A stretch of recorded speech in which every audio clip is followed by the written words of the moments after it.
Dude, I'm gonna record so much videos this night. Actually, I'm probably gonna record just one more, and then I just have videos for days for Twitter. I mean, it's amazing. That's why I love Twitter. This gives me content to make. But welcome back to another video. Um, Today we're going to be going over Twitter videos, um, and we're just gonna be talking about it.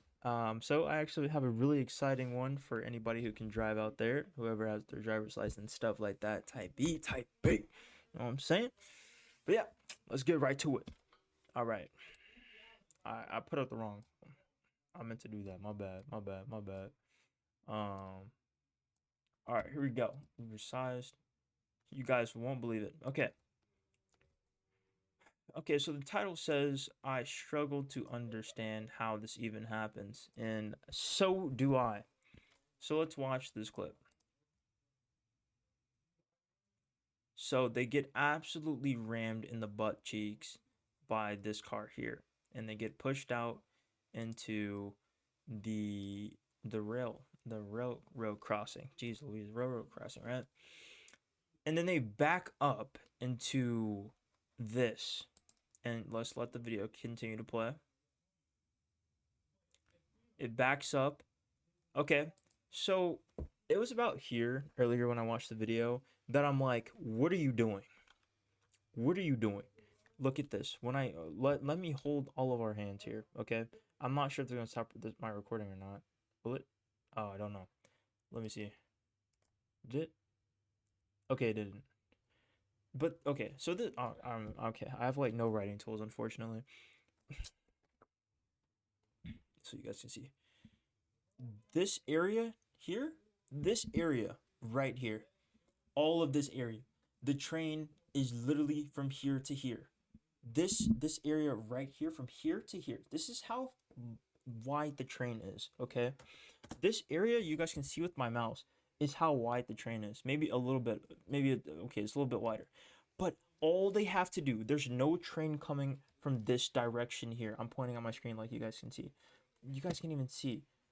There's no train coming from this direction. Scoot forward. Scoot forward. And you want to know what somebody else in the comments said? Why don't they just drive? Literally, all they have to do is just drive and then come in this lane and just drive away. That's all they have to do. Instead, they're an idiot. They back into it and she's panicking. She's just panicking, or he's panicking. Drive forward. She hops out the car. I can't tell if that's. I'm pretty sure it's a guy. Drive forward. And now the train's gonna hit the car, and the car's totaled. The car is done for. I mean, literally obliterated.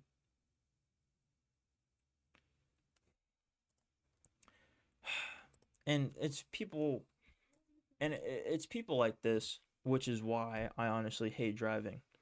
Because what are you this blind and believably not using your eyeballs for? I'm not gonna call you stupid, okay?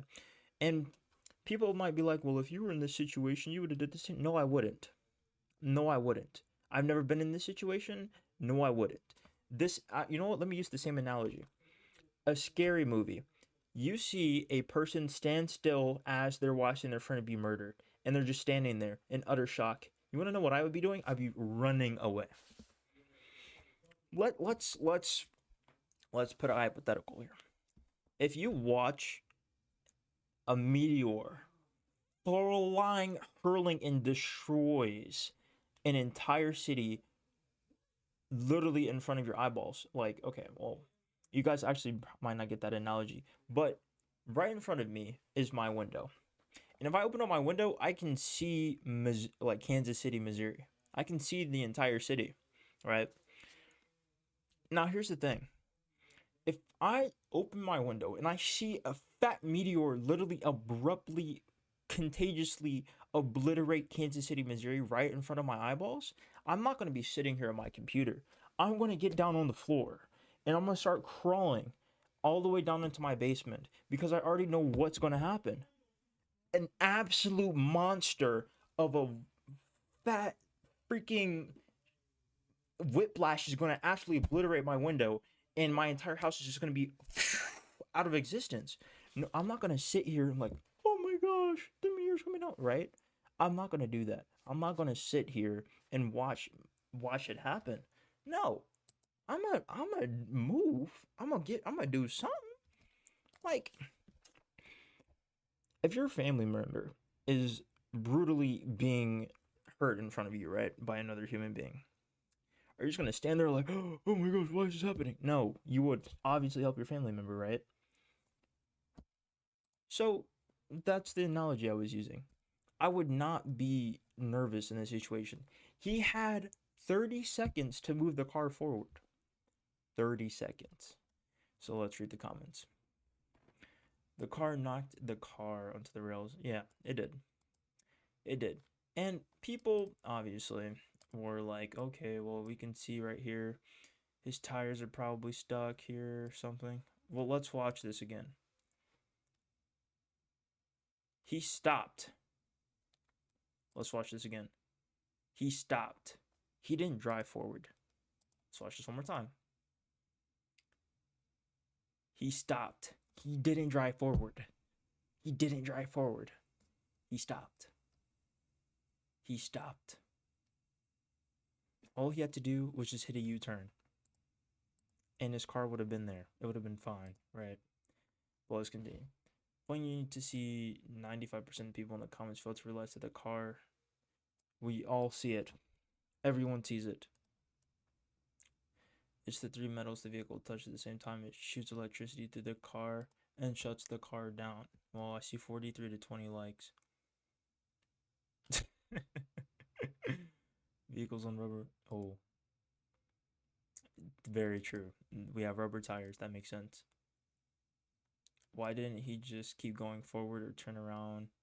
Must be, yeah. And then we have Chris Wonski. That shouldn't be attempted murder. It's just a mistake. Someone explained that this could conceivably happen if the airbag sensor goes off and shuts the vehicle down.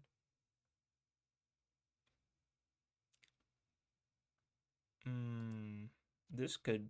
Well, how did they back up then?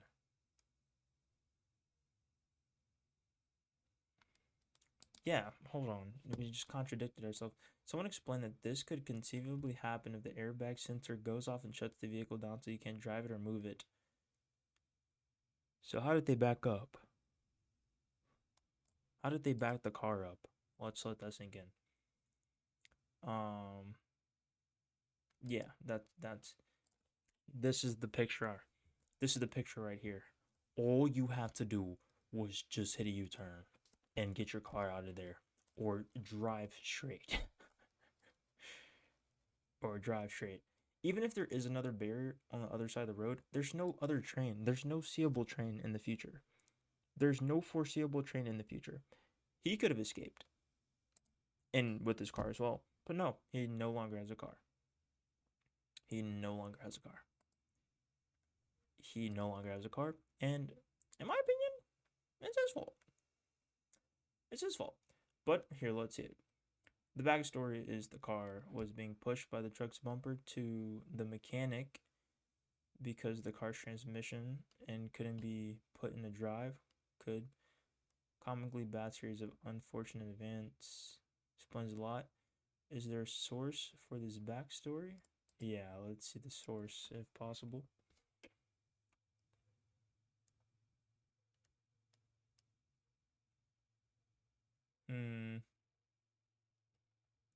I mean, yeah. I mean, that's genuinely the only logical thing that could happen. So people are saying the backstory is that the car was pushing the truck to the mechanic because its transmission was cooked. So I guess that would honestly make the most sense, right? So if that was the case, I can easily take back the person not using their eyeballs and stuff. If that didn't happen and they just genuinely didn't drive straight, this is their fault. This is their fault. And I'm just gonna keep it a buck. It's their fault. But yeah, that's all I have to yap about today. Until next video, ladies and gentlemen, adios.